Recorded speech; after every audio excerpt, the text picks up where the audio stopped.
Vous le savez sûrement, directeur de course au large sur un certain nombre d'éditions, Solitaire du Figaro, Vendée Globe, Route du Rhum. On pense justement, Jacques, aujourd'hui particulièrement à Francis Le Goff, qui est le directeur de course de cette 16e édition et qui a eu du fil à retordre, on peut le dire. Oui, je pense vraiment à lui. C'est pas une situation très facile et je pense qu'il n'a pas passé une très bonne nuit. Il a dû prendre certaines décisions compliquées. Mais bon, c'est notre sport et il faut s'adapter. Alors parmi les décisions compliquées, eh bien précisément, il y a celle tombée ce matin de ne pas faire partir les IMOCA. Ils sont 40 dans cette catégorie, parmi lesquels Charal, à bord duquel se situaient normalement Jérémy Bayou et Franck Hamas. Résultat des courses, on a récupéré Franck Hamas. C'est notre cerise sur le gâteau pour cette édition spéciale. Bonjour Franck. Bonjour. Frustration quand même, évidemment, vous êtes content d'être avec nous, mais vous auriez aimé être ailleurs. Oui, j'aurais dû être sur l'eau avec les petits copains là, que je vois à travers l'écran. Effectivement, avec Jérémy, on est déçus de ne pas être partis, mais en même temps, c'est un choix qui était très sage de la part du directeur de course, parce qu'on va en parler peut-être plus tard, mais il y a quand même une dépression assez forte qui arrive dans quelques jours. Alors on voit justement derrière nous, les IMOCA sont restés dans le quai Paul Vatine. Les conditions sont un petit peu musclées, c'est le moins qu'on puisse dire. Ça se sent un peu sur ce plateau, mais alors ce n'est rien par rapport à ce qui se passe en mer. Et on a justement notre confrère Gaël Roby qui a accepté d'embarquer et qui est à bord d'une vedette précisément. On va le retrouver. Est-ce que Gaël, vous m'entendez? Et comment ça va côté BTO pour le moment? Je vous entends parfaitement, Valérie. Comme vous pouvez le voir, eh bien, ça balance pas mal ici sur la ligne de départ. Nous sommes au pied du bateau comité dans une mer formée de plus en plus creusée avec des creux de 2 mètres, 2 mètres 50, un vent bien établi, supérieur à 25 nœuds avec des rafales à 30 nœuds. Bref, ça s'annonce tonique, musclé avec un départ sans doute très rapide. Et si on profite de quelques rayons du soleil, quelque chose me dit que ça va vite devenir humide. Alors à suivre évidemment, on va vivre tout ça en direct sur France 3, TV5 Monde et Martinique la première. Nous avons parlé de départ au pluriel puisque précisément c'est une des particularités de cette 16e édition. Il y en a 4, alors il devait y en avoir 4, mais finalement il n'y en a plus que 3, puisque donc les IMOCA ne partent pas ce midi pour des raisons météorologiques claires. Franck, vous l'avez appris ce matin. Oui, on l'a appris au réveil quasiment. C'était en discussion et en questionnement depuis 24 heures avec une dépression très creuse qui se forme et qui va arriver sur l'ensemble de la flotte si on était partis tous aujourd'hui au large du Cap Finistère en Espagne. Et donc les IMOCA, les 40 pieds et également les 50 pieds vont devoir se replier avant que... Et pour laisser passer cette dépression, donc nous on est restés ici parce qu'on est une classe très nombreuse, 40 bateaux de 60 pieds, c'est pas facile à caser. Et les 40 pieds et les 50 pieds vont relâcher à Lorient, donc à la sortie de la Manche pour laisser passer cette dépression. Et on attend une fenêtre meilleure pour finir la course. Alors les premiers à partir, on les voit à l'image, ce sont ces géants des mers, ces ultimes pour parler de la catégorie précise. Ils font 30 mètres de long et ce sont les premiers à partir. Jacques, Karine, on est d'accord, les départs différés, c'était l'idée de l'organisation pour mieux voir aussi chaque catégorie. Oui, là, on va pouvoir voir le premier départ, c'est avec les ultimes qui, eux, ne relâchent pas à Lorient. Eux, ils vont aller directement en Martinique parce que leur vitesse va leur permettre de passer devant cette dépression très creuse que les autres n'étaient pas sûrs d'éviter. Ils ont un parcours beaucoup plus long vu qu'ils sont plus rapides et pour rejoindre la Martinique. Voilà, donc dans quelques minutes le départ. Alors on a vu effectivement ces parcours, puisque 4 parcours différents attendent les 4 catégories. Ils n'auront pas la même distance chacun à parcourir, Jacques, c'est bien ça? Tout à fait, c'est des parcours qui ont été bien choisis par rapport aux vitesses des bateaux, de façon à avoir des regroupements de classes à l'arrivée. Donc la seule différence, c'est que malheureusement pour les conditions météo, il y a un arrêt à Lorient. Donc les conditions météo permettront de repartir un peu plus tard. Donc ça va un petit peu changer la donne. Mais ça sera un cumul de temps qui permettra de faire le classement final. Alors priorité aux ultimes précisément, on l'entend. Voilà, là, on est dans le signal préparatoire. On est bien d'accord, ce n'est pas le départ que vous êtes en train de vivre. Il aura lieu dans 4 minutes. Nous sommes dans une période de préparation, clairement, c'est ça? C'est ça, c'est ce qu'on appelle le signal préparatoire, 4 minutes avant le départ. Alors concrètement, qu'est-ce qui se passe à ce moment-là? Mais là, ils viennent de dérouler leur voile d'avant. Ils sont positionnés en arrière de la ligne. Ils vont partir directement, finalement, vers Barfleur. Parce que c'est avec les conditions de vent sur le plan d'eau, là, il y a 30 nœuds établis, des rafales à 40 nœuds. Par sécurité, il n'y a pas eu de bouée spectacle, de bouée Le Havre, Transat Jacques Vabre et toutes les portes qui étaient prévues. Il y a un BMS en cours avec Météo France, donc il n'y a aussi aucun bateau Vedette et autres. Voilà, il n'y a que les concurrents sur l'eau. Et là, on est dans les 3 minutes. Alors, on était encore pas vraiment à l'antenne au moment où ça s'est passé, mais sur ces géants des mers, il y a des équipiers qui aident très concrètement les 2 skippers embarqués eh bien, à faire les derniers préparatifs. Ils ont dû quitter le bateau. On a des images, d'ailleurs, on va vous les montrer. C'était 10 minutes minimum avant le top départ que les équipiers ont dû sauter. Oui, tout à fait. On les voit sauter. Donc, c'est la procédure. De toute façon, c'est beaucoup plus sécurisant de ne pas faire venir un semi-rigide près des bateaux. Donc, les équipiers sont en combinaison étanche et sont récupérés par leur semi-rigide d'assistance. Des images toujours impressionnantes. C'est un moment important aussi, ça, quand même. Je m'adresse à Franck, puisque vous l'avez vécu il n'y a pas moins de 2 ans. Vous étiez sur le Maxi Edmond Rothschild avec Charles Caudrelier. C'est le moment où on se retrouve à 2, enfin, l'équipage de la course. Donc les équipiers qui sont indispensables pour sortir du port, pour hisser les voiles, tout ça en sécurité. Et puis la seule façon de faire, c'est sauter le plus loin possible du bateau. Il faut faire attention.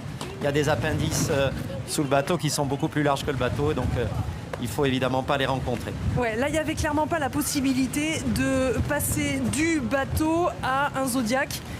Non, sans endommager le multicoque, non, c'est pas possible.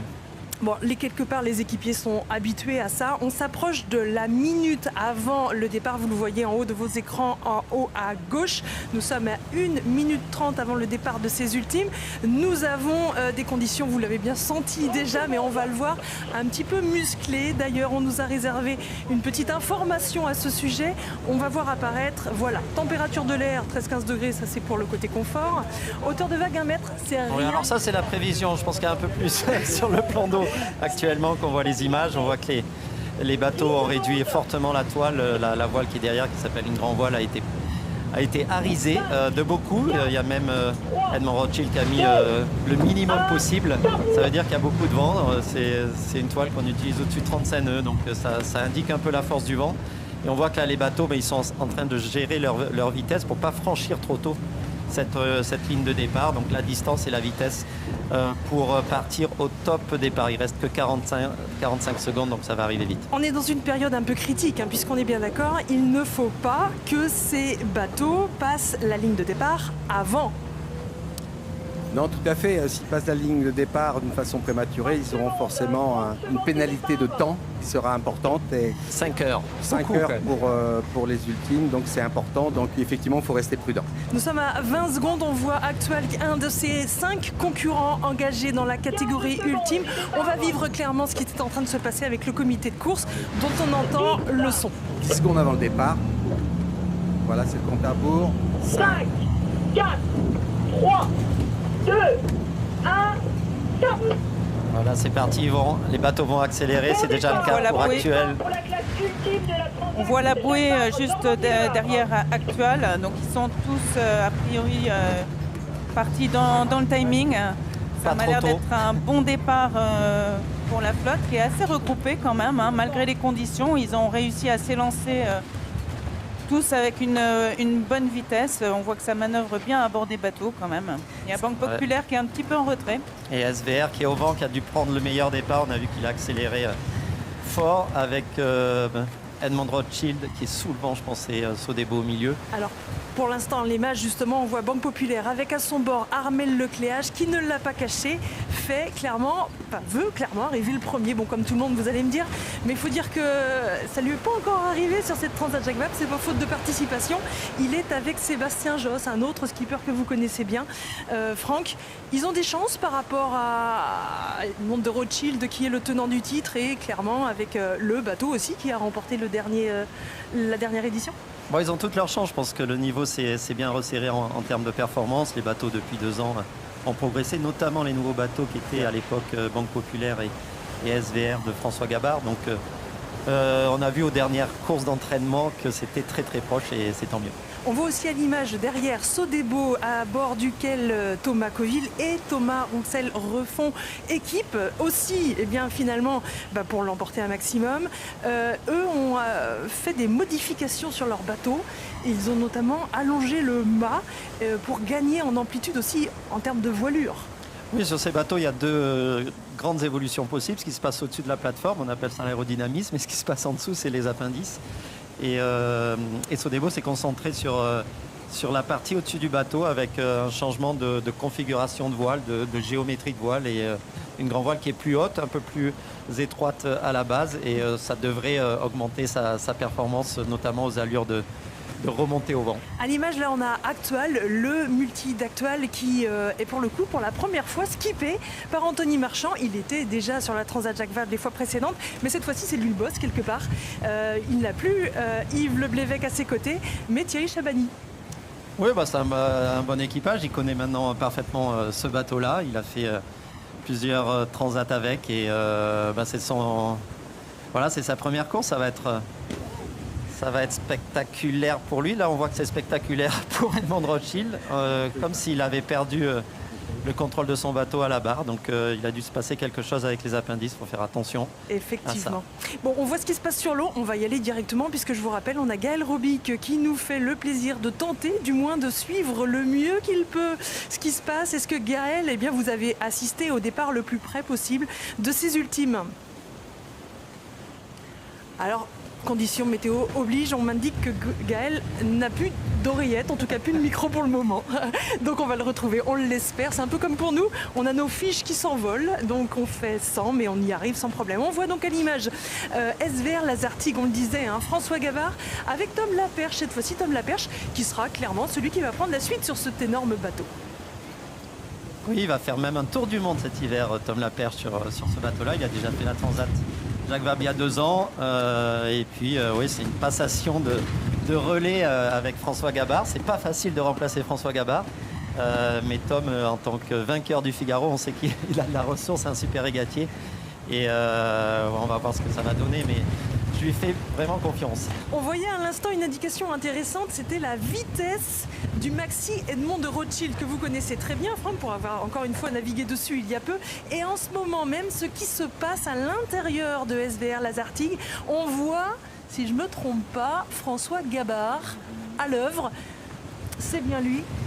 Il a laissé le volant à Tom Laperche. C'était ce qui était convenu. François aux écoutes.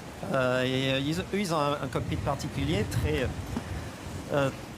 vraiment intégré à la coque centrale. Donc on ne voit pas grand-chose d'où il est, François. Mais par contre, le barreur, lui, a la tête dehors. Donc c'est très aérodynamique. Et pour la protection de l'équipage, c'est parfait également. Donc, alors sur le Maxi Edmond de Rothschild dont on parlait, on le voyait, 37 nœuds, vous le voyez en ce moment. Ça doit être plus ou moins la réalité. On peut traduire en km/h vite fait, il faut multiplier par 1,85. Voilà, tout simple. On va dire plus ou moins 2. Ils sont à peu près 60 km/h, on est d'accord? Ouais, c'est des vitesses assez coutumières sur ces bateaux-là, surtout à ces allures. Ils ne sont pas de la remontée au vent. Les bateaux sont à peu près au travers du vent. Avec 35 nœuds, ça va tout de suite très très vite. Parfois, on se demande comment le freiner plutôt que d'accélérer pour justement pas faire de sortie de piste. On a vu et on voit là en ce moment qu'on a fait une tout à l'heure. Oui, tout à fait. Et on voit la caméra embarquée justement du Maxi Edmond de Rothschild avec, si je ne me trompe pas, Erwan Israël qui était à la manœuvre. Oui, c'est Erwan avec son casque. Un casque pas que pour les chocs, également pour communiquer avec le barreur qui a la tête dehors. Et c'est très difficile de s'entendre. On voit que SVR là, est en train d'allumer au vent de la flotte et il a dépassé Edmond Rothschild. Ça va vite pour les 2 bateaux. Et on le savait, il l'avait indiqué, tous ses concurrents, Jacques comme Karine, que ça allait être serré, puisque les 5 évidemment veulent l'emporter. Et puis ils ont tous des bateaux très performants pour arriver évidemment le plus rapidement possible donc en Martinique.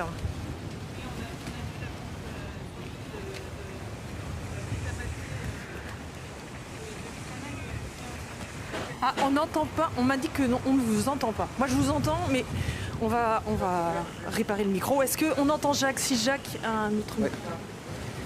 Ah, vous pouvez prendre le micro de Jacques. Oui, Karine. Oui, on a vu que la petite abattée intempestive là, de Edmond Rothschild a coûté quelques longueurs à Charles Caudrelier et son équipier par rapport à SVR.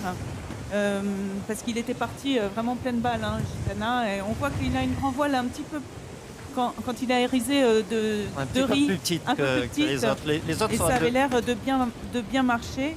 Et là, ce qu'il faut se rendre compte, c'est qu'on voit la mer sur les images d'hélicoptères, et si on les voit sur des images d'hélicoptères, c'est qu'il y en a vraiment en fait, parce que sinon ça a tendance à tout aplatir les images.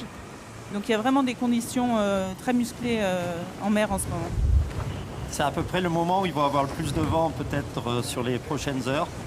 En approchant de Barfleur, ça va un petit peu faiblir, mais le courant va se renforcer par contre. Donc, notamment au Rambler-Char, pour ceux qui connaissent, ça va vraiment pas être simple avec du vent contre courant. Il faudra faire attention, mais on voit quand même que tout le monde est parti prudemment avec peu de toile. Mais bon, avec ces bateaux, prudemment, ça veut dire 40 ou 45 nœuds. Donc, Ouais. c'est jamais simple. Et comme vous dites, évidemment, sans utiliser tout leur potentiel. Ce qu'ils auront, on l'espère, l'occasion de faire durant la traversée. Traversée, on est bien d'accord que eux font comme prévu.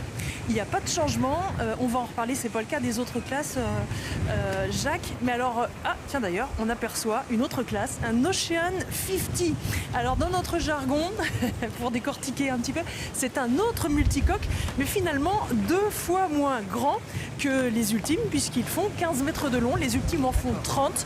On le voit quand ils sont à côté de nous, c'est énorme. Mais déjà, 15 mètres sur un trimaran comme les Ocean 50, eh bien ça risque d'être aussi rock'n'roll pour eux, hein, Jacques. Oui, complètement. C'est des bateaux aussi très, très rapides, très chargés. Pour eux, c'est des conditions dures pour ce début de course.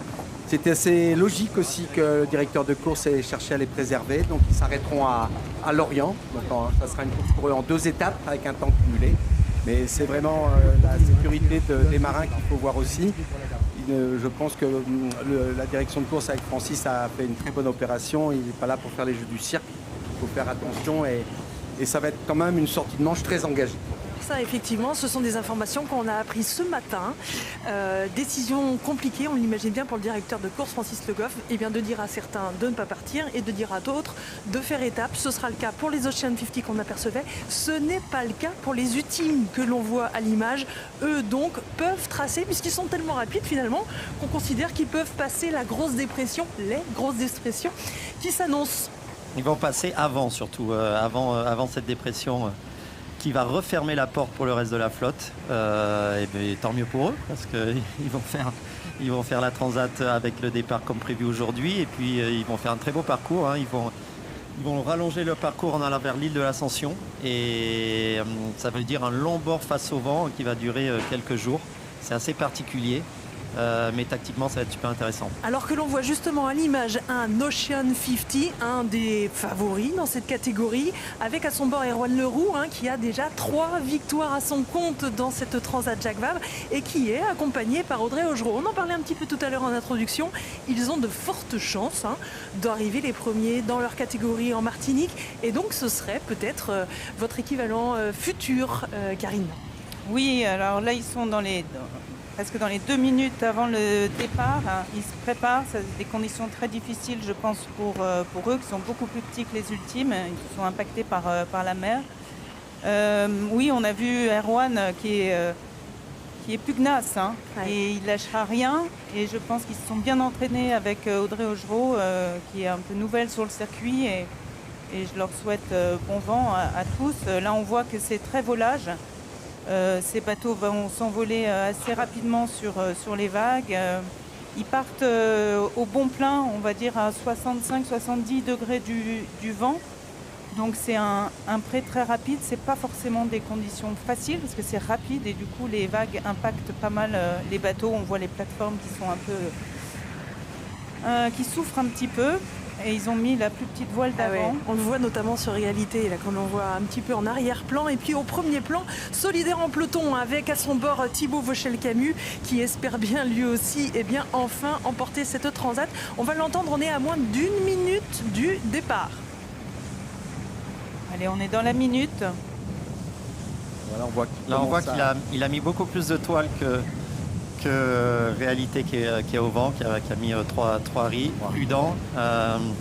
Thibaut Vauchel, il sait appuyer sur l'accélérateur. Hein. Parfois, il va un peu trop vite parce que la route du Rhum, il a chaviré alors qu'il était vraiment loin en tête. Là, il a un super bateau. Il a envie d'aller vite tout de suite. Et on voit que c'est des bateaux, contrairement aux ultimes, c'est pas des bateaux complètement volants. Et du coup, il se penche. Et on voit la coque centrale qui sort beaucoup plus souvent. Et ça a l'air plus impressionnant et plus volage de l'extérieur, finalement, ces petits multicoques.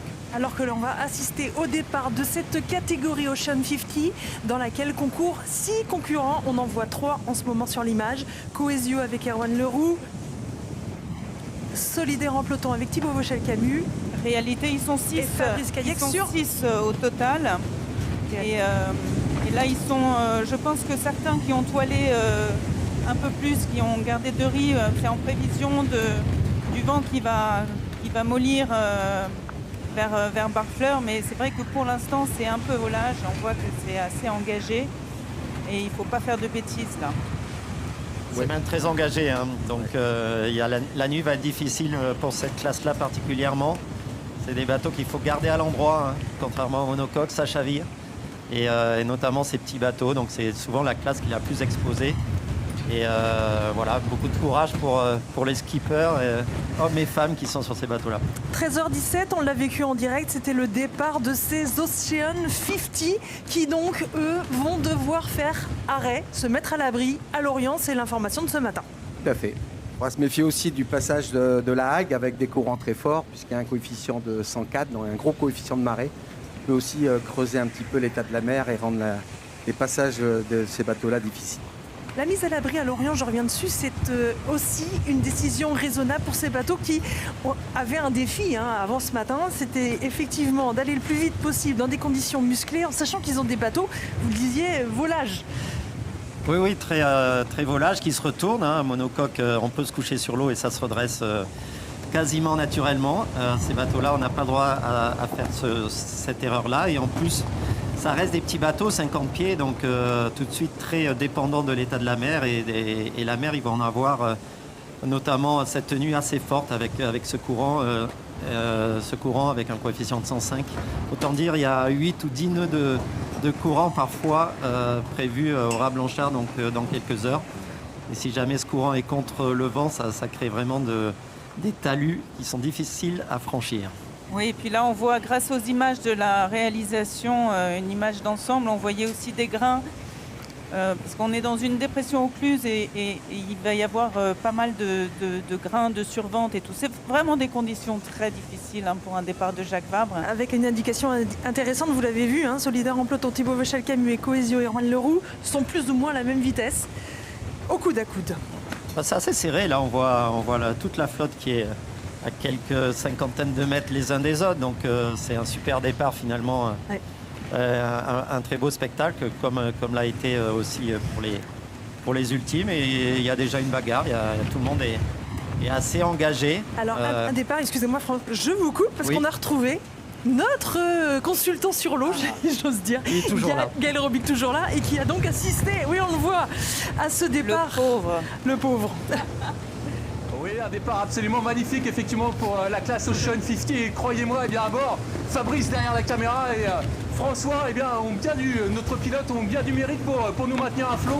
Et c'est, semble-t-il, Sébastien Rogue accompagné de Jean-Baptiste Jolet qui ont pris le meilleur départ dans cette catégorie, alors que là-bas derrière, eh bien, on a également Pierre Quiroga bien placé. Mais les conditions sont très très musclées, très engagées ici. On est tout cœur avec vous, évidemment, Fabrice et Gaël. Et puis évidemment, tous ceux qui sont sur l'eau et sur l'air pour nous faire vivre ce départ. Qui nous fait coucou? On voit que les nouveaux bateaux sont beaucoup plus protégés qu'il y a quelques années. On sait que maintenant, pour aller vite, il faut pouvoir être protégé, parce que sinon ça fait trop mal. Trop de vent, trop de mer. Et donc, les IMOCA font exactement pareil. Les ultimes aussi. On navigue maintenant un petit peu enfermé dans le bateau. Et déjà, c'est aérodynamique. Et ça permet de régler le bateau sans être trempé. Alors, pas tout le monde. Hein. On voit celui-ci qui est un petit peu moins récent, et le barreur est encore au vent, protégé par un pare-brise, bien heureusement.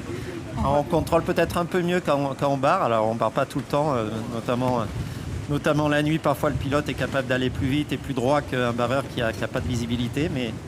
Mais au moins sur ces moments de départ, être à la barre à l'extérieur, c'est plutôt performant. Franchement, là, ça navigue bien. Ils sont tous partis en flotte. Je suis assez impressionnée par la manière dont ils ont en double de gérer les bateaux dans ces conditions-là. C'est des petites mobilettes, les Multi 50 qu'on appelle maintenant les Ocean 50. Mais c'est vrai que là, il y a du professionnalisme sur ce départ. Avec des différences, il faut le noter aussi quand même en termes d'années, d'ancienneté. On voit à l'image Reality. D'ailleurs, Réalité, en ce moment, c'est un bateau tout neuf à bord duquel navigue donc Fabrice Caillard, qui n'est pas vraiment un navigateur que l'on connaît beaucoup, d'ailleurs, qui découvre aussi la Transat Jacques Vabre cette année. Il a à ses côtés, on le voit, Émeric Chapelier, qui lui est bien connu dans le monde de la voile. Lui connaît parfaitement ce genre de bateau. Il a navigué avec d'autres skippers et d'autres bateaux. On voit que c'est un skipper prudent par contre, parce que c'est le seul à avoir mis 3 riz. Quand je vois l'état de la mer, je me dis que c'est pas plus mal pour les premières heures, parce que là ça n'a pas l'air simple. On voit qu'à chaque vague le bateau chasse sur le côté. Et je peux vous dire qu'à la barre, c'est pas évident de le maintenir dans la droite ligne. Donc il faut quand même faire attention. C'est pas si important que ça ces premières heures. Il faut surtout sortir en voilà du un plus qu'on gros. n'avait pas vu encore. Le rire médecin avec Luc Berry à son bord. Alors Luc Berry a navigué avant, mais plutôt sur des monocoques. Il découvre lui un peu le multi. Et alors quelque part, c'est sans transition, à peine le départ. Il faut pas vraiment avoir le temps de s'amariner. Il faut y aller là. Ouais, on n'a pas le choix. De toute façon. Il faut y aller. On a quitté la douceur de la terre et des hôtels et on se retrouve directement dans des conditions humides, très violentes. C'est jamais évident, mais en même temps, c'est ce qu'on est venu chercher, c'est-à-dire la compétition et la confrontation dans ces conditions parfois difficiles avec nos concurrents.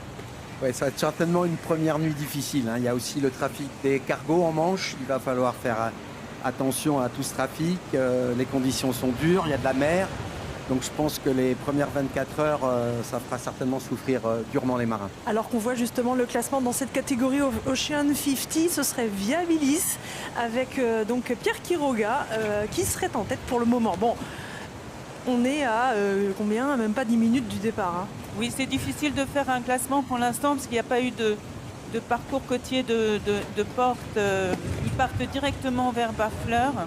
Et donc il y a des trajectoires un petit peu différentes. Il y en a qui sont un peu plus sous le vent pour viser différemment l'arrivée sur la péninsule de Cherbourg. On a une image particulièrement parlante des conditions actuelles sur l'eau. Gaël Robic est encore avec nous pour le moment. J'en profite, je ne sais pas si ça va durer. Effectivement, vous le voyez juste derrière nous, eh bien, il y a l'autre vedette, mais l'on aperçoit l'Ocean 50 de Fabrice Caillé et d'Émeric Chapelier qui nous offre un spectacle absolument magnifique. Fabrice Caillé qui est tout simplement un amateur, un chef d'entreprise qui a tout lâché il y a quelques années. Il travaillait dans le domaine de la santé, il s'est offert un bateau et il s'offre une transat. Et pour une première, c'est particulièrement engagé. On est d'accord. C'est pas vraiment une promenade de croisière, c'est le moins qu'on puisse dire. Non, et puis les images tournées à partir des bateaux spectateurs, c'est encore plus impressionnant. On voit vraiment la rudesse, la hauteur des vagues. Et ça secoue, on pouvait s'y attendre. Je pense qu'il y a plus de vent que ce que nous disait la météo même hier soir et au briefing hier. Donc tout le monde peut être surpris par ces conditions-là, mais il faut s'adapter et ils encaissent bien pour l'instant. Oui, et puis il y a des grains. Là, on a vu qu'il y avait des zones de pluie et de grains, donc ça peut faire des surventes. C'est un temps assez instable et le BMS de Météo France était vraiment bienvenu et on voit qu'il aurait été imprudent d'envoyer des bateaux accompagnateurs sur l'eau. Alors pardon, va falloir vulgariser. PMS de Météo France. Bulletin météo. Merci. On en parlait de Fabrice Caillère. En général, et Émeric Chapelier. ils envoient ce bulletin météo spécial quand il y a tempête pour avertir les gens de ne pas aller en mer. Donc là on envoie quelques bateaux en mer. Ceux-là vont s'arrêter à Lorient avant la grosse dépression de jeudi. comme les classes 40. Mais voilà, ils sont entraînés pour ça. Ce sont des bateaux de large quand même. Mais on voit que les conditions sont quand même très, très engagées. Alors justement, un mot, on parlait de l'Orient qui va soudain accueillir beaucoup de compétiteurs, ceux des classes 40 qu'on va apercevoir tout à l'heure, et puis également ces Ocean 50 pour se mettre à l'abri. Ça fait donc 44 et 6, 50 bateaux qui arrivent à l'Orient. C'est qu'il n'y a pas 36 000 ports capables d'accueillir autant de bateaux à la fois, Jacques. Non, tout à fait, c'est la difficulté de la logistique de ces bateaux-là. Les IMOCA sont restés effectivement ici au Havre pour des raisons aussi logistiques. On ne pouvait pas les accueillir dans d'autres ports. Ils sont 40 bateaux, ils font 4,50 m de tirant d'eau, ils ont des outrigueurs, des foils. Donc le côté portuaire et logistique est compliqué une fois qu'ils sont partis, s'ils doivent s'arrêter. Donc c'était tout à fait logique de les garder ici au Havre et d'attendre les meilleures conditions dans quelques jours pour qu'ils puissent repartir sereinement. On n'a plus à l'image des ultimes et ça doit se comprendre, tout simplement parce qu'ils ont filé loin devant. Oui, ça c'est sûr, à 40 nœuds ça va vite. Hein. Dans même pas 2 heures, ils vont être à Barfleur. Ils vont attaquer le Cotentin, le Raz Blanchard, avec encore du courant avec eux à ce moment-là. Et par contre, quand les 50 pieds vont arriver sur zone, le courant pourra commencer à tourner. Ils vont être contre le courant et ça va être plutôt long de passer dans cette zone du Raz Blanchard. Il peut y avoir même des moments où, comme ils doivent virer, ils ne vont pas beaucoup progresser sur la route. Avec 10 nœuds de courant, nous, sur nos routages avec les IMOCA, c'était pas évident de sortir du coin. Alors que Les routages qui nous amenaient plutôt vers les îles Scilly, côté anglais, j'imagine. Il y avait deux options, où on restait sur un bord et on essayait de sortir de la Manche contre le courant, ou on essayait de revenir à terre pour attendre la renverse de courant côté Bretagne Nord et être du coup dans une option un peu plus sud pour la suite également, qui pouvait être un peu plus sage également aussi. Je rebondis quand même sur les Ocean 50 que l'on voit donc à l'image avec Viabilis et Pierre Quiroga, son skipper qui sont en tête, a priori, pour l'instant, de ce classement de catégorie. Pierre qui est un super régatier, hein, vainqueur de la solitaire du Figaro il y a 1 an, donc maintenant il s'attaque au multicoque. C'était pas un spécialiste, mais ça le devient et c'est sûr qu'il ira loin. En termes de spécialistes, il y en a un là, Antoine Joubert, qui lui accompagne Luc Berry et pour le coup, heureusement pour lui, quelque part. Hein. Oui, un spécialiste de multi. Antoine a commencé en petit kata de sport et a tout le temps progressé, donc c'est pas étonnant qu'il se retrouve co-skipper de Luc Berry et je pense que c'est un duo qu'il va falloir suivre également. 2e du classement des Ocean 50 pour le moment. Oui, la route est longue, hein. Même s'il y a un arrêt à Lorient, le parcours là autour de la Pointe Bretagne va être assez intéressant. C'est une petite étape de Figaro. Il y a tous les pièges. Il y a du courant, du vent, des grains, des cailloux. Ça va être technique. C'est très technique parce qu'on part au pré, on a des virements à faire. Ensuite, ils arrivent au portant, il y aura toutes les voiles à envoyer. Ouais. Donc, je pense qu'ils ne vont pas s'ennuyer. Et ça ne va pas dormir beaucoup, non. Ça va sûrement pas dormir ni manger beaucoup. Mais je pense que ça ne va pas dormir du tout parce que c'est court. Et il faudra être vraiment à deux et ne rien lâcher. Et c'est important de noter, en tout cas pour les Ocean 50, c'est pas du tout ce qui était prévu encore ce matin, puisque ce matin, j'imagine au lever, même s'ils n'ont pas beaucoup dormi, l'idée c'était de filer à l'origine. Complètement, à l'origine, ils pouvaient passer avant le système dépressionnaire de la Corogne, on va dire, mais ce système est un peu plus actif, plus rapide, ce qui fait qu'il était prudent de les arrêter aussi, parce que le 2e front à Cap Finistère, la mer est très forte, on est dans des conditions de houle et de mer qui peuvent dépasser 10 mètres. Donc ça devient ingérable. Très concrètement, quand on se prépare pour une transat, alors vous êtes tous des grands navigateurs, donc ça vous est déjà arrivé plein de fois. Changement de programme au dernier moment, on revoit les cartes météo vite fait, on change peut-être les voiles. Non, ça on peut pas le matin même. C'est compliqué parce que c'est vrai que ces systèmes-là évoluent vite. Il y a plusieurs catégories, plusieurs vitesses de bateaux. Donc c'est pour ça que les ultimes, eux, ont l'avantage de pouvoir esquiver, on va dire, entre guillemets, grâce à leur vitesse. Mais faire prendre le risque aux autres bateaux plus lents, c'était très très dangereux. Je crois qu'on n'est pas là pour faire les jeux du cirque, il faut aussi respecter les marins et les bateaux. Je crois que la décision n'est pas simple à prendre. Je pense que pour Francis, c'était très compliqué, mais en tout cas, c'était très, très raisonné. Et pour les marins, je pense que c'est le météorologue qui doit les suivre, comme moi j'ai fait pour un classe 40 cette nuit. Du coup, on revoit tous les parcours, toute la météo.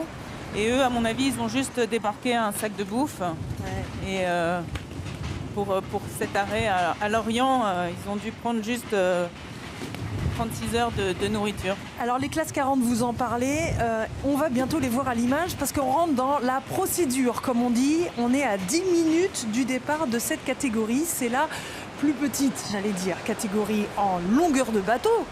Parce qu'ils font 12 mètres 15, 19, je sais monocoque, plus. monocoque, Monocoque. 40 pieds, donc c'est vrai que c'est des bateaux plus traditionnels, si on veut dire quelque part. Et là, ils sont dans leurs 10 minutes, il me semble, 10 minutes, c'était à 13h31, signal d'avertissement. Donc effectivement, ça va être cette flotte-là qui, par contre, va aller jusqu'à la bouée spectacle qui est devant la F. Donc elles vont faire un petit parcours côtier, donc on va les voir se rapprocher un petit peu de la côte d'ici. Ça sera incessamment sous peu, hein, mais là, pour vous révéler un peu l'envers du décor, il faut tout simplement laisser le temps à nos hélicos et à nos collègues qui sont donc en l'air de rejoindre le point de départ, effectivement, la ligne de départ pour les classes 40. En attendant, nous sommes donc sur ces images d'Ocean 50 assez impressionnantes, on l'a vu, hein, les conditions sont musclées, on n'arrête pas de le dire. Il va falloir s'amariner cette nuit là. C'est direct dans le grand bain là. Ouais, c'est vraiment engagé, hein, c'est sûr. Et puis ça ne va pas s'arrêter avec le courant, les renverses de marée, comme disait Franck tout à l'heure. Je pense que les bateaux et les marins vont être très très sollicités cette nuit. Alors qu'on en parlait de ces classes 40, quand je disais petite catégorie, mais nombreux, alors petite encore une fois sans jugement, hein, c'est parce qu'on passe de 30 mètres à 12 en longueur de bateau, c'est la catégorie, les classes 40, où ils sont les plus nombreux, 44 bateaux engagés cette année. Ça s'explique ça aussi. Oui, c'est une magnifique classe, hein. C'est des bateaux qui n'ont pas de folle, qui sont restés sur des versions assez traditionnelles, mais c'est des bateaux extrêmement marins, extrêmement rapides aussi. Les coques ont beaucoup évolué. Il y a donc des anciens bateaux et des nouveaux bateaux. Les derniers prototypes sont remarquables, ils vont très très vite. Mais attention, les conditions de mer pour eux aussi étaient trop brutales, vraiment trop fortes pour esquiver ce mauvais temps et surtout ce deuxième front. Et alors vous en parlez, on va mieux le voir à l'image un peu plus tard je pense. Il y a effectivement parmi ces 44 bateaux engagés en classe 40, un certain nombre de SCO, un terme très technique, mais pour parler de la forme de l'étrave qui est plus arrondie effectivement que l'ancienne génération. Ils sont 31 je crois à être en SCO. Oui, ce qui est intéressant, c'est que la jauge ne permet pas de faire trop de choses différentes en termes d'appendices, en termes de poids, de centrage des poids, etc. Et donc, tout le jeu consiste à faire évoluer la coque. Il y a eu des vraies avancées qui se retrouvent ensuite dans d'autres séries comme les IMOCA, ces SCO, donc qui permettent, avec une étrave élargie, de passer mieux au portant et également d'avoir plus de puissance sur les allures de près en remontant au vent, au reaching. Et c'est des bateaux incroyables parce que parfois ils font des moyennes à 12-15 nœuds et ils sont pas loin de certains IMOCA 60 pieds beaucoup plus grands. Eh oui, alors qu'on voit justement à l'image un de ses concurrents, Edenred, avec à son bord Emmanuel Leroc, bien connu lui aussi, et Basile Bourgnon, qui n'est autre que le fils de Laurent. Tout à fait. Et là, avec un seul riz dans la grand voile, je trouve ça un petit peu engagé. C'est vrai qu'ils sont plutôt allés en moyenne. Enfin, c'est vrai qu'il y a un seul riz, mais bon, il doit bien connaître son bateau. Alors, pour parler au grand public, le riz, c'est précisément en fait la quantité de voile quelque part dont on... Première réduction de voilure sur la grand voile. Voilà, qu'on utilise. Alors que là, à l'image, on le voit, le numéro 98... ont plutôt 2 riz dans la grand voile. Ce qui va se passer là, ils vont partir tribord à mur. Le vent va venir de la droite de leur bateau. Ils vont aller virer une bouée près de la côte devant le Havre, une bouée spectacle, qui vont laisser à tribord. Et là, il y a un virement à faire et ils repartent ensuite bâbord à mur, un peu comme on a vu tout à l'heure les Ultimes et les Ocean 50 vers Barfleur. Donc il y a quand même une manœuvre pour eux. C'est pour ça que on voit aussi Café Joyeux qui a un seul riz dans la grand voile. Ils connaissent leur bateau. Nicolas Desté et Léo Debiès sont 2 anciens ministres très affûtés et qu'on retrouve maintenant en classe 40. Alors les ministres, je me fais les petites parenthèses, ce sont ceux qui participent à la Mini Transat qui est d'ailleurs en cours en ce moment. Les concurrents de cette année sont partis justement hier. Ministres, c'est-à-dire qu'ils concourent sur des tout petits bateaux.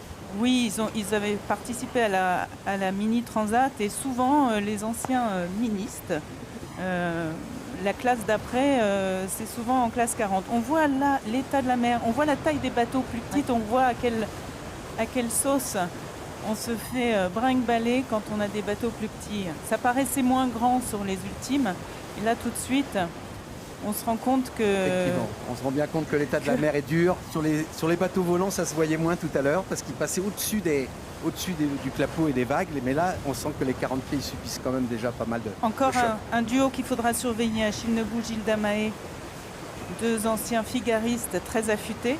Alors eux, ils Figariste, viennent pas plus facile. du mini, Solitaire mais du Figaro. ils viennent de la solitaire du Figaro. Et donc ça sera aussi de bons clients.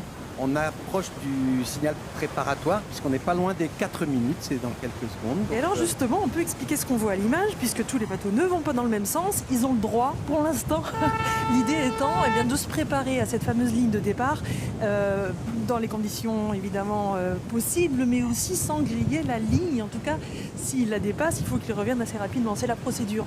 Oui, on voit que la ligne elle est en amont de ces bateaux-là, elle est devant eux, donc pour l'instant ils essayent de se positionner les uns par rapport aux autres et aussi par rapport à la ligne en calculant leur vitesse et le décompte du compte à rebours, la 3, Ça y est, on est à 3.33, et donc ils s'approchent petit à petit, vraiment pas à pleine vitesse, mais petit à petit de cette ligne de départ, ils vont accélérer au bon moment pour être au top canon le plus proche possible de cette ligne. Évidemment, il ne faut pas voler, ça veut dire qu'il ne faut pas être au-delà de la ligne, et dans ce cas-là, c'est beaucoup de pénalités, donc ça vaut pas la peine sur une course au large. On en parlait tout à l'heure, 5 heures de pénalité s'ils passent la ligne de Ouais. départ. Oui. Alors là, ils ont le courant contre eux. Donc ils vont pas se faire emmener par le courant sur la ligne.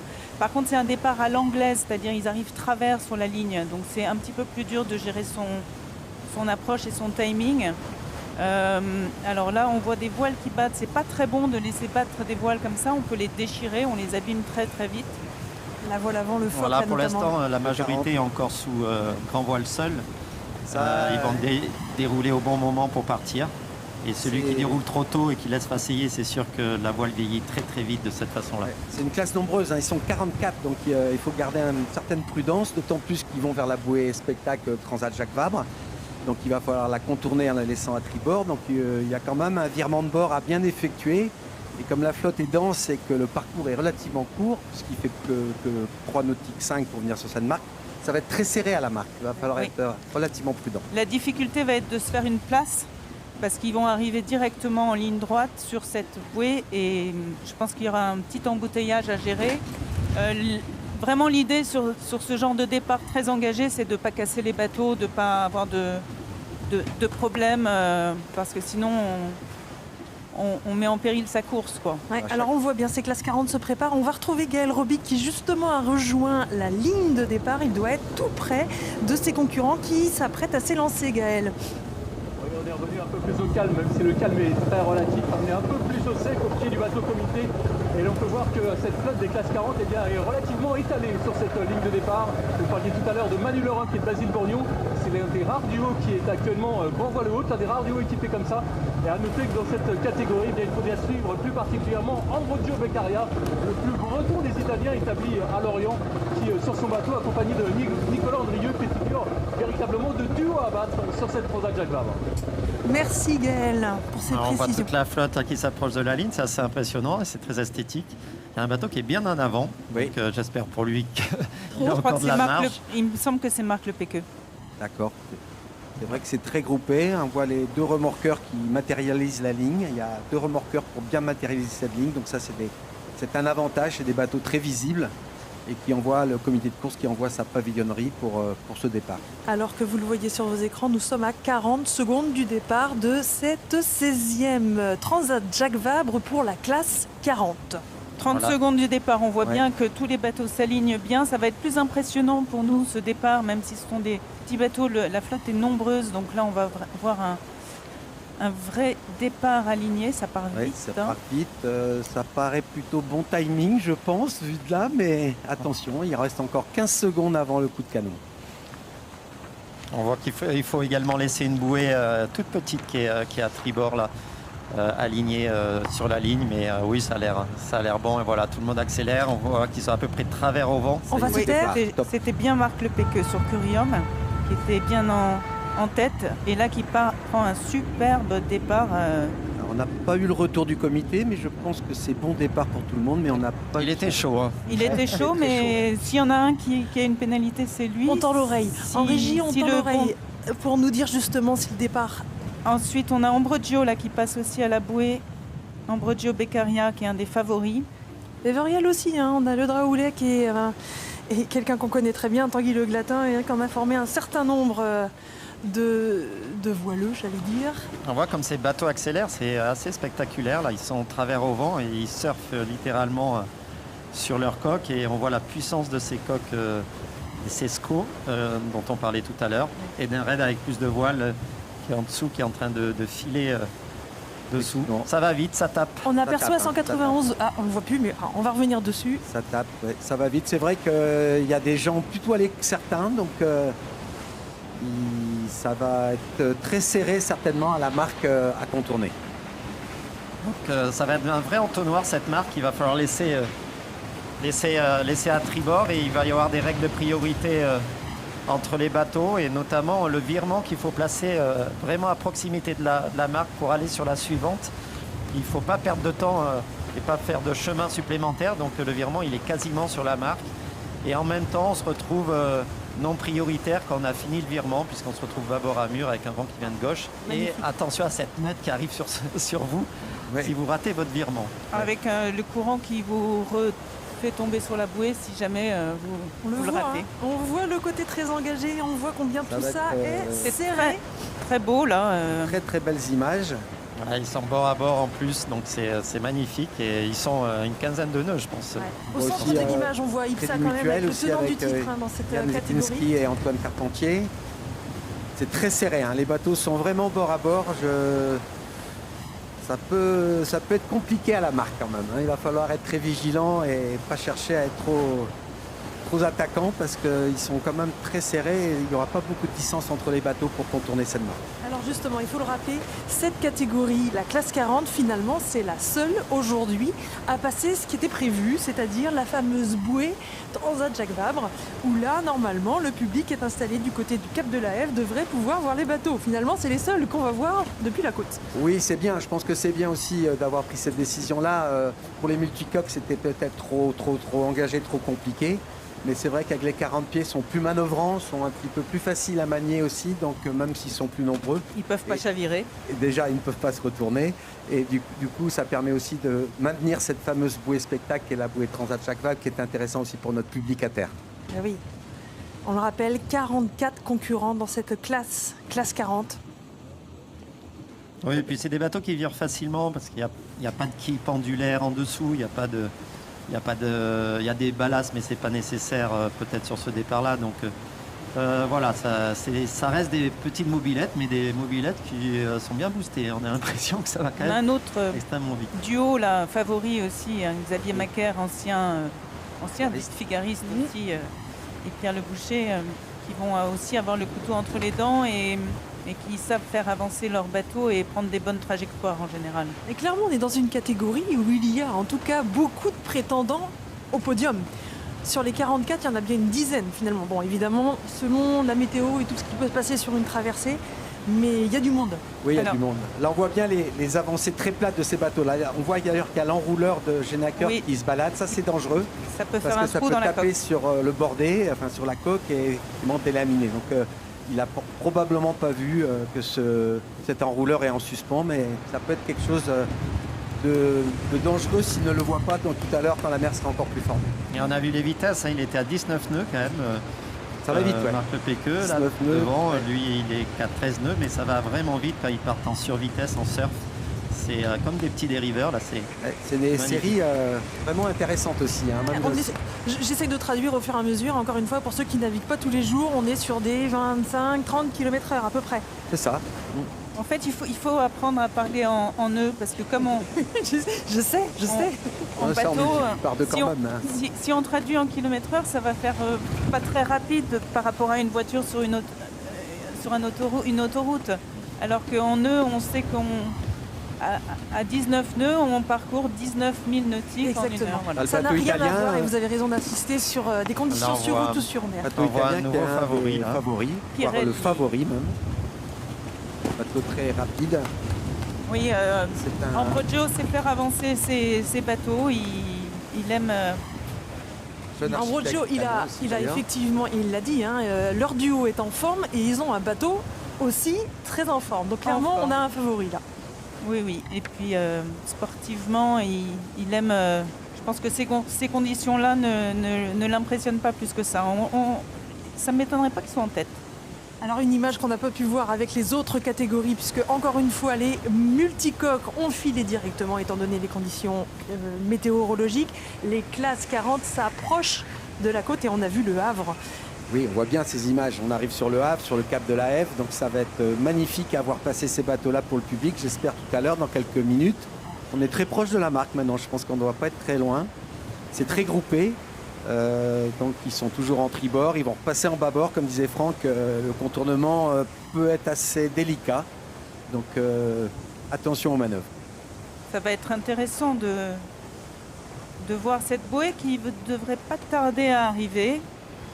On voit quand même tous les favoris qu'on a identifiés plutôt devant. Hein. Ça part vite devant. 4 bateaux bien alignés, ils vont quand même converger vers la bouée, puisqu'il n'y a pas de raison de passer loin de cette bouée-là. Et on verra le classement à ce moment-là, mais là, je crois qu'on a le groupe de tête devant nous. Avec le risque, encore une fois, hein, qu'au bouée, il faut virer et que ça peut être aussi de façon très rapprochée avec ses concurrents.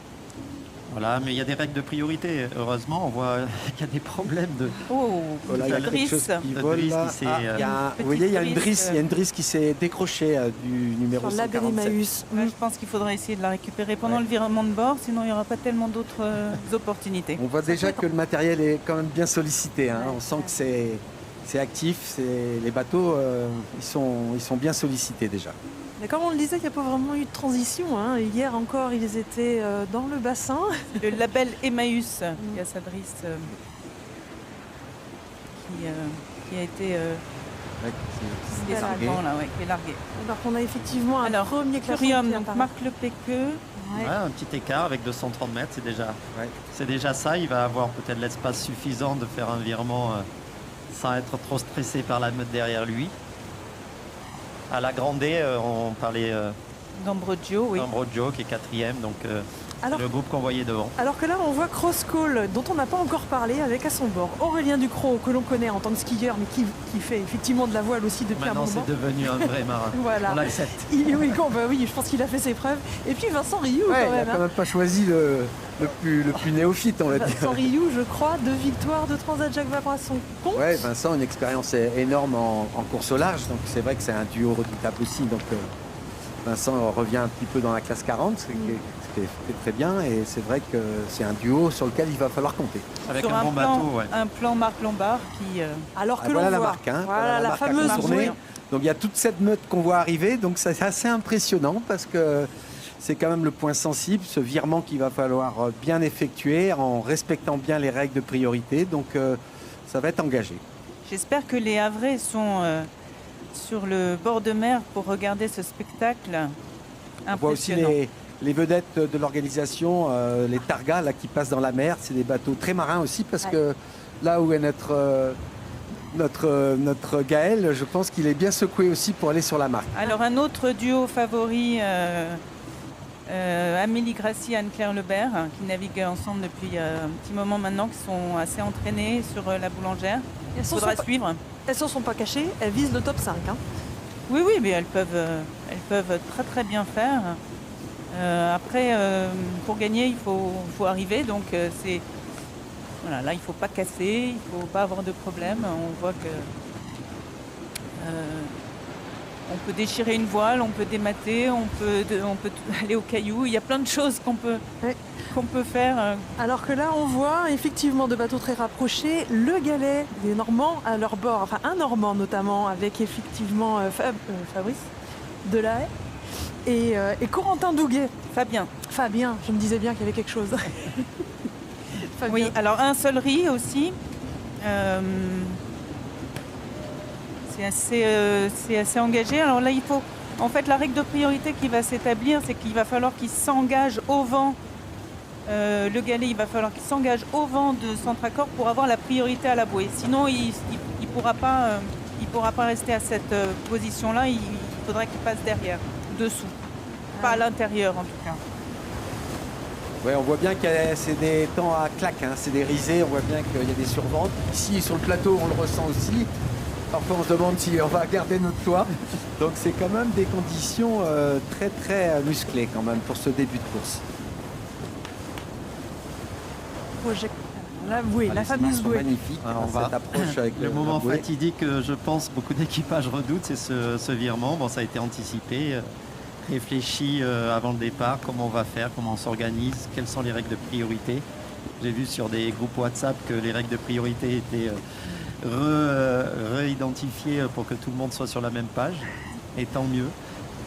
Mais c'est pas évident, surtout avec une bouée qu'on laisse à tribord de cette façon-là, la règle est plus compliquée à établir. Je crois qu'il y a Yannick Lipinski sur Crédit Mutuel avec Antoine Carpentier qui me semble bien placé aussi pour aborder cette première marque. Qu'on voit en haut à droite de vos écrans. Un petit peu au vent, donc c'est sûr qu'on est au vent, on peut être à l'intérieur lorsqu'on passe la bouée et donc prioritaire, il faut laisser les bateaux à l'intérieur, la place pour passer autour de cette bouée. Et on parlait d'engagement avec Karine, c'est exactement ça, donc ça va se jouer, ça va des fois se crier les uns sur les autres pour bien établir sa priorité et qu'on soit tous d'accord au moment où on passe, quel est celui qui est prioritaire et celui qui doit laisser la place à l'autre bateau pour faire tranquillement sa manœuvre, même si là, ça sera jamais tranquille. Et donc vous nous l'avez rappelé quand même, il y a eu un rappel de règles quand même ce matin, règles que tout le monde est censé connaître. Mais c'était peut-être bon de le rappeler. Oui, mais en fait, parce que les conditions d'engagement, c'est aussi les longueurs à la bouée. On est engagé quelques longueurs avant, juste. Donc je pense qu'ils n'étaient pas forcément au fait du nombre de longueurs. Ça dépend des classes. Acrobatica avec un Italien à son bord, Alberto Riva, et Jean-Marc avec son bonnet rouge qui ne le quitte jamais. Un Il y projet a pas qui s'est monté très mal vite. d'Italiens sur cette classe et pas des mauvais. 6 de mémoire. Et toujours, qui visent souvent les podiums.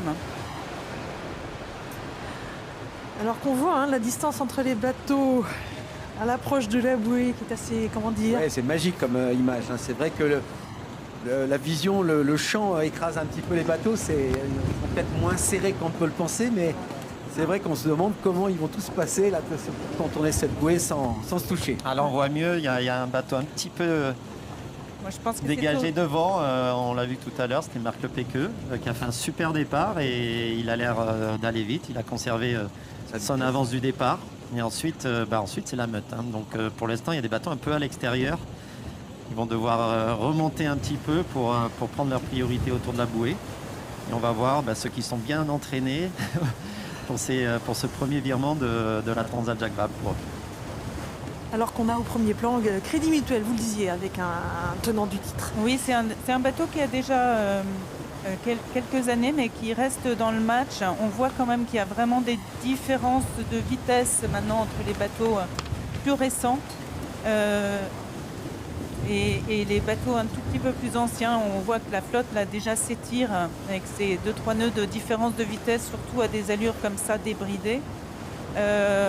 Quand on va plus vite aussi, forcément, ces bateaux de nouvelle génération sont aussi beaucoup plus inconfortables que les anciens, deviennent un peu plus invivables. On voit le classement avant le passage de la fameuse bouée.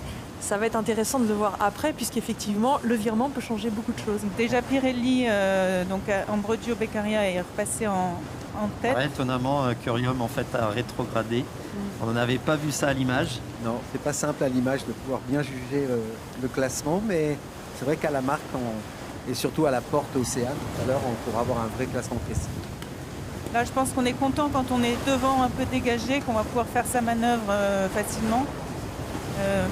C'est toujours plus facile d'être en tête.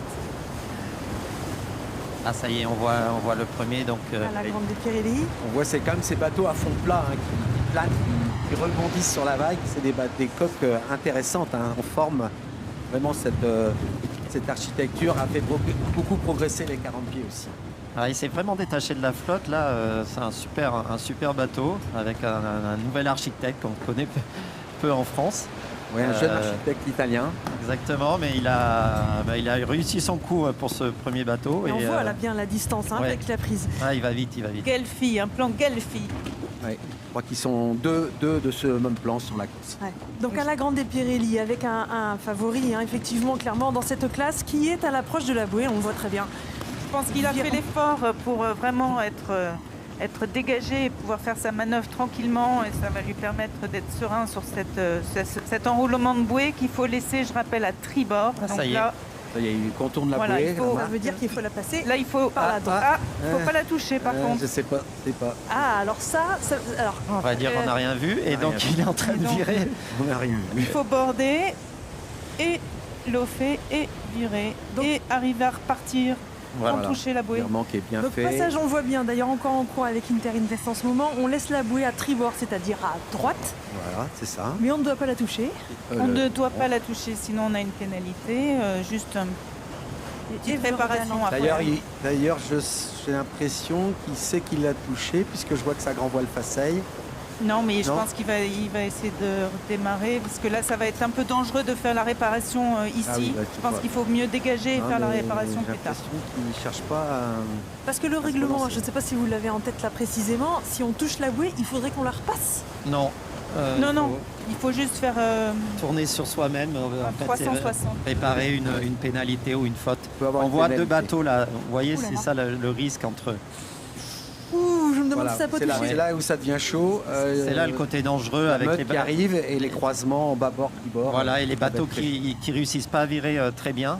Alors on qu'on revoit revoit le sur les passage du images. leader. Effectivement, on voit qu'il a touché, petite c'est net touchette. quand même. Donc effectivement, il va chercher à faire réparer sa faute. Je comprends pas pourquoi les autres bateaux continuent en tribord. Peut-être ils sont pas les Oh là lines. là là là là là. Vous voyez un Les peu virements sont difficiles. Ah, là, on voit un bateau qui, avec son ballast, est couché carrément. Là, c'est... Curium, hein, c'est Curium, qui arrive plus à Oui, voilà, maintenir c'est- son bateau, et Donc, du voilà. coup, il y a eu, il y a, non, Ça il y a va, pas choc, il y a là un contact. J'ai peur qu'il y ait choc. Non, il n'y Oui. a pas eu choc. ouais, on l'a vu, je C'est crois. la hein, difficulté. c'est la hein. difficulté. Ouais, on- C'est ce qu'on disait tout à l'heure. On le Attention savait, à je la pense marque. que Ipsa, il a bien fait d'aller continuer en tribord, de se dégager de ce paquet pour éviter cet entonnoir et puis cet amas de bateaux. Alors, vous voyez là, j'ai bien peur qu'il y ait eu un choc quand même sur ces deux 40 pieds. On va revoir à l'image On justement. voit Mais il y a- le bateau oui, c'est couché avec son Curium en ballast fait. sous le vent. Il y a eu un... Il y a un refus de tribord du coup, puisque effectivement, là c'est Oui. mauvais ça. On voit sur la droite de vos Ouais, écrans. en même temps, Curium, il avait une vitesse étonnamment bizarre. Il était pas manœuvrant, donc je pense que Je pense pour qu'il a fait un refus, un manque à virer. en voilà, fait. et donc pour le bateau qui est bâbord à mur à ce moment-là, c'est très difficile de juger quelle va être la vitesse de ces bateaux tribord. Mais malheureusement, j'ai l'impression qu'il y a eu un contact. Oui. Et j'espère que c'est pas trop grave, notamment pour le 191. Et ouais, c'était vraiment le risque. On s'y attendait, hein, cette bouée. Dit spectacle, parfois il y a un peu trop de spectacle. Attends, Alors, Donc, Movember 191 précisément, je le note au passage, il y a Quito de Pavant à bord, avec un chirurgien renommé Guillaume. Ouais, Quito qui est dans cette classe 40 depuis de longues années. Hein, Oui. C'est un des téméraires de cette classe, notre ami Quito. 12e participation, je crois. Je crois que c'est lui qui a le record de participation à Transat Jacques Vabre. Et virement pour Nicolas Jossier, là, sur la Manche, une évidence nautique.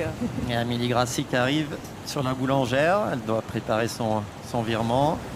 À la Grandé qui est toujours leader là sur le classement. Alors peut-être qu'il n'a pas encore réparé ou on n'a pas tout vu. Et Curium qui a réussi à virer un peu mieux que ses petits camarades autour de lui. Il se retrouve deuxième. Ah, on voit Et Verial, Ariel, qui c'est qui revient là. Il y a un bateau. sur un plan Guillaume Verdier. Alors là, on a des Martiniquais qui passent la bouée. Captain Alternance, tout à fait. Oui, avec Et Kenny, non Kenny, Prol. avec Thomas Jourdain, Exact. le fils de Bruno. Regardez, là on voit précisément les problèmes. Un bateau qui rate un virement et qui est non prioritaire et un bateau qui arrive Derrière. Tribord, avec toute sa prioritaire. vitesse prioritaire, mais le bateau non prioritaire peut plus rien faire parce qu'il est arrêté. Et avec du Un virement courant. raté. Attention, il y a du Attention. courant. Là, il faut pas qu'il touche la bouée. C'est Wouhou. Ouais, c'est chaud. Ah, c'est compliqué. Il y a hein. du courant, en chaud. plus il y a du courant Oh là fort. là là Donc, là. la bouche, voilà. Ça, c'est Oh. certainement Et dû alors au courant après, il y a traversé. il y a le fait de la toucher et le pire, ça serait de se prendre la quille ou les safrans dans le boot, l'amarre en fait, Pas mal de courant à la bouée aussi. le cordage qui relie là. Ah, on La revient bouée. sur le leader. Donc, le bateau italien, Pirelli. On voit la différence par rapport aux autres bateaux, c'est qu'il a une voile d'avant qui n'est pas enroulée, mais qui est affalée sur le pont. Et ça, pour ces conditions-là, c'est très favorable. C'est moins de freins aérodynamiques. Et on voit qu'il va vraiment vite par rapport au reste de la flotte. Dommage qu'il ait raté un peu son virement, mais il recreuse à nouveau. Difficile de savoir s'ils ont tous passé la bouée à cette heure-ci. Ah, presque tous. Hein. Donc là, ils vont devoir aller vers une porte. La porte Océane, hein, La c'est porte bien ça. Océane, c'est le dernier passage obligatoire avant l'Orient, je crois. Donc là, on voit des allures un peu plus proches du vent. On voit que les bateaux vont un peu moins vite. Ils étaient vers au vent. Là, ils se retrouvent un petit peu plus au pré, on appelle ça. Ils remontent un peu plus au vent. Ouais, c'est au bon plein et ça part vers Barfleur pour aller contourner la Hague, Cherbourg, les courants. Donc on voit, c'est Du pas la Roi même course que Blanchard. les ultimes. Les ultimes, je pense qu'ils sont pas loin de Cherbourg. Ouais, ils au sont moins à déjà Barfleur. là-bas. C'est Et sûr là, que- nos amis en 40 pieds, ils sont à peine en train de quitter les côtes du Havre. Là, on voit bien, effectivement, tu as raison, Franck, de le notifier. Cette voile d'avant qui est affalée, c'est vrai qu'il y a moins de fardage. Il n'a pas tout son temps enrouleur devant. Donc, on sent le bateau assez à l'aise. Il a Ouais, une bien certaine optimisé, aisance. ouais, Ouais, optimisé, très, ça glisse bien. Belle carène, beau réglage de voile. Ils sont prêts, ils sont pros et ça avance. Là, il y a les retardataires qui croisent. C'est qui ça, croisent. ils n'avaient pas tous passé la bouée, visiblement. Exactement. En bas à gauche, on en aperçoit qui se dirigent vers la bouée. Vers la bouée, là, c'est les derniers qui approchent de la bouée. On voit, c'est quasiment 180 degrés, hein, donc attention de ne pas être sur la même ligne.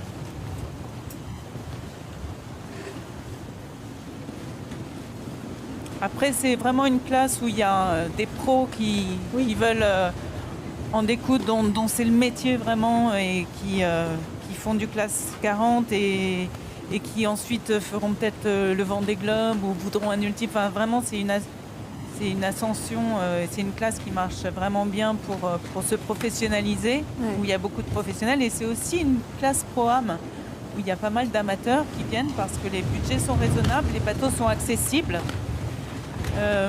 Donc c'est un beau mélange sur les courses de classe 40 toute l'année. On voit à l'image Ipsa avec à son bord. Alors je ne sais pas si c'est lui. Ah, les deux nous font, nous c'est font un sympa. signe. On a le tenant du titre Comme dans quoi ils cette sont à l'aise. catégorie. Exactement, Pablo Santourde qui détient en ce moment le titre. Il l'a remporté en 2021. Et Alberto. C'est l'équipier que tout le monde s'arrache. Alors, on les voit un peu mieux, les équipiers, sur ces 40 pieds. Autant sur les autres bateaux, on les voit pas du tout, puisqu'ils sont sous leur protection. Ici, l'avantage, c'est qu'on voit quand même les équipages. Alors que là, on aperçoit quelque part, je dirais pas les derniers, mais en tout cas ceux qui n'ont pas encore passé la bouée. Transat Jacques Vabre, qui est donc installé au large du Cap de la Haye. Ouais, ça va vraiment moins vite, hein. Il y a de grosses différences. Oui. Il y a des grosses différences aussi dans d'autres classes. En IMOCA, c'est le cas entre les bateaux à dérive, les bateaux à foil. Et c'est problématique d'ailleurs pour les organisateurs d'avoir deux ranges de vitesse dans une même classe parce que voilà, on gère pas la même logistique sur la même flotte. Alors attention que quand on enroule une vire. bouée, il faut d'abord border avant de virer, sinon on n'arrive jamais à virer.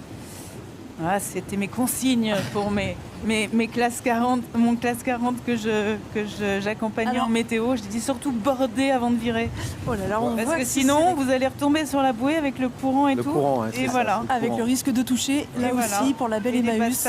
bastacs dans la grand voile, enfin Là, la je crois qu'il a totale. touché aussi, il me semble. Dur à voir. Dur à voir, dur à voir. Alors si, laissez on- le bénéfice du doute. Ouais, tout à fait. C'est ça. Mais je comprends un peu aussi que les multicoques du coup soient partis directement parce que ce virement de là à la bouée pour les multicoques aurait été relativement complexe. Complexe. Parce que c'est quand même pas des bateaux toujours faciles à faire virer et ils peuvent du coup repartir en marche arrière. Donc je crois que la décision de les faire partir en direct était la bonne. Allez, on voit le premier qui est en tête de la classe. Ça donne presque le mal de mer, ces images. Hein. Steph, avec Xavier Maquera à son bord. Ouais. Et alors, il y a un truc intéressant, c'est que sur les bateaux des classes 40, là, on a toujours un numéro à l'avant de l'étrave. Ouais. Et c'est les plus... Donc, par exemple, le numéro 200, c'est le plus récent. Et on voyait à la bouée, avant, là, il y avait des numéros 100, donc c'est des bateaux beaucoup plus anciens. Ouais. Tout le mérite. Alors que l'on voit Crédit Mutuel et Curium, je crois, derrière. Crédit Mutuel, Yann Pesky et Antoine Carpentier à leur bord. Ah ben là, justement, on n'en a pas encore parlé. Google Chrome, on a un équipage assez, atypique, parce que Kyrian Leborgne est un skipper, mais Basile Buisson, n'est autre que celui qui, d'habitude, fait la Transat Jacques Vabre, mais de façon virtuelle. Derrière son écran d'ordinateur. Donc ça doit lui changer. Il va trouver ça peut-être différent. Dans le grand bain directement. Mais c'est une belle occasion qu'on lui a offert au niveau de l'organisation de la Transat Jacques Vabre de mettre en valeur justement cette virtuelle regatta et d'offrir la possibilité, après sélection évidemment, à un participant aguerri d'embarquer en vrai sur cette Transat. Ouais, c'est très sympa. Et puis quelqu'un qui est performant en virtual regatta, ça veut dire c'est quelqu'un qui sait faire de la navigation, qui sait faire de la météo. Et ça peut être un bon concurrent. Il faut qu'il s'amarine, il faut qu'il sache régler un bateau, qu'il sache manœuvrer. Mais voilà, pour être performant en virtual regatta, il faut quand même avoir de bonnes notions. Sachant que là, on voit que c'est le numéro 88, c'est de 2009 déjà le bateau, et c'est un vieux plan Guillaume Verdier, mais bon, qui est toujours là. C'est un des plus anciens de la flotte. Ouais. Alors il a beau effectivement d'habitude faire la Transat en virtuel, il est quand même mariné, enfin en tout cas il travaille pour la marine marchande. Et on voit effectivement le leader de cette classe 40 à la Grande Pirelli avec à son bord des skippers qui sont déterminés. Ça commence à bien s'étaler. On voit comme les différences de vitesse. Il y a un peu plus d'écart entre les bateaux. Ça devient un petit peu plus facile. Il y a moins de risques du coup maintenant. La manœuvre compliquée est passée. J'ai l'impression que ça amollit un petit peu. Alors, je ne sais pas s'ils sont à la porte, si c'est la bouée de la porte Océane. Difficile de savoir d'ici en tout cas. C'est la Grande Rade Sud, donc c'est pas tout à fait on n'est pas encore dessus. Non. Ce qu'on peut dire en tout cas, c'est qu'ils vont vers des conditions musclées. Ça, on en parlait au début de cette émission. On va voir justement carte à l'appui ce qui s'annonce dans les prochaines heures, voire prochains jours pour tous ces bateaux engagés dans cette 16e Transat Jacques Vabre. On voit Yann Pesky et Antoine Carpentier à bord de Crédit Mutuel. Voilà la carte qui a donc poussé les organisateurs à changer un petit peu ce qui était prévu. Oui, alors par contre, les classes 40, comme ils vont juste à Lorient pour éviter cette grosse dépression que vous voyez à l'écran. C'est la deuxième là, qui arrive. Du coup, ils arriveront avant ça et ils ont à peu près pour 36 heures de course pour toute la flotte. L'image est assez claire. Bleu et blanc, c'est très très fort. C'est au-dessus de 60 nœuds quand c'est blanc. Donc là, normalement, ils seront déjà à l'abri à Lorient. Ouais. Quand c'est rouge, violet, clairement, là, c'est ce qu'on annonçait. Violet, c'est dur. Ça peut être 10 mètres. Du tout. Et il faut aussi rajouter l'état de la mer. Donc c'est encore une autre carte qu'on pourrait avoir, mais l'état de la mer aussi va grossir et on va avoir des systèmes de vagues qui peuvent dépasser les 10 mètres sur le golfe de Gascogne. Ouais, autant de conditions qui ont poussé, encore une fois, les organisateurs à changer un petit peu le programme. Ces classes 40 que vous voyez à l'image doivent faire étape à Lorient. Ce sera aussi le cas pour les Ocean 50. Seuls finalement les ultimes filent devant. On n'a pas parlé de la 4e classe engagée dans cette 16e Transat Jacques Vabre. Les IMOCA qui pour l'instant, on le voit derrière nous, restent à quai. On va attendre finalement que la météo évolue. Oui, je pense que ceux qui sont à Lorient vont être arrêtés au moins une semaine et du coup ici, pareil, au moins... On va se retrouver dans le golfe de Gascogne, les trois classes qui ont dû attendre que cette dépression passe. Et puis j'espère qu'on va assister à un beau spectacle avec le départ des IMOCA quand les conditions seront propices. Affaire à suivre, évidemment. Messieurs, dames, vous restez avec moi. On va maintenant faire une micro-pause pour revenir sur les 30 ans de cette Transat Jacques Vabre. On le disait, 16e édition. La première, c'était en 1993. On a Laurent Marville et Stéphanie Pierson qui nous ont réservé un documentaire pour retracer cette histoire de la route du café. Nous, on reste en place au pied du bassin Paul-Vatine pour suivre cette course et vous refaire un point juste après. À tout à l'heure. La Transat Jacques Vabre fête ses 30 ans. Tout de suite, pour célébrer l'occasion, France 3 revient sur les plus grands moments de cette course mythique. Inédit. Ce soir sur France 3. Commandant Mike Shepard, et vous êtes? Complètement dévasté. Quand Brokenwood prend des airs de Far West. Dégage de chez moi, tout de suite! Ce n'est pas forcément des cow-boys qu'il faut le plus se méfier. On se croirait dans Butch Cassidy et le Kid. Inédit. Une enquête qui fait parler la poudre.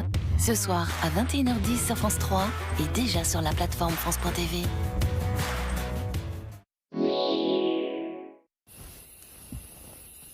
Vous, au moins, vous pourrez retrouver votre série avec Aesio Mutuel.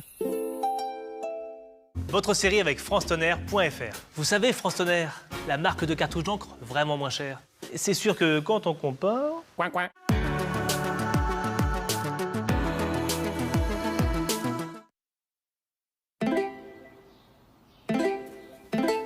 C'est trop? Ce n'est pas de mon âge? Mais qui dit ça? Découvrez Tena Silhouette, le confort et l'apparence d'un sous-vêtement avec la triple protection Tena. Ma chérie, le style n'a pas d'âge limite. Optez pour une protection qui a du style. Dispositif médical. Découvrez le t-shirt Perco qui soulage le dos. Grâce à l'action de ses tenseurs, ce dispositif médical vous invite à vous redresser pour renforcer vos muscles. Il accompagne vos mouvements en toute discrétion. Et pour vos nuits, essayez le matelas Perco qui soulage le dos. Conçu avec des professionnels de santé, il soulage vos points de tension et réduit les contraintes sur votre dos. 87% des utilisateurs déclarent avoir réduit leur douleur. Découvrez nos nouveaux modèles sur perco.com. Perco. Libérez votre dos. La liberté d'expresso, c'est le droit de déguster un café d'exception avec EO, la machine aux dosettes en papier naturel. Fabriquée en France, garantie 5 ans. Le cœur des hommes bat dans Malongo. L'hiver, ce n'est pas forcément fait pour hiberner. Et si ça finit en mal de gorge peu intense et sans fièvre, l'Isopaïne est là. L'action antibactérienne de l'Isopaïne combat localement l'infection et soulage la gorge. L'Isopaïne, combattez le mal de gorge, pas votre nature. Tout médicament peut exposer à des risques, parlez-en à votre pharmacien. Au secours! Vous avez des taches d'humidité sur vos murs? Murprotec vous offre un diagnostic d'une valeur de 350 €. Profitez-en sur murprotec.fr et réglez définitivement vos problèmes d'humidité avec Murprotec. Avec Azinc, renforçons la vitalité qui est dans notre nature. Azinc Vitalité associe 12 vitamines, 8 minéraux et oligo-éléments. Sa formule complète assure 100% des besoins quotidiens. Azinc pour faire chaque jour le plein de vitalité. Et retrouvez le nouveau look de votre Acérola 1000.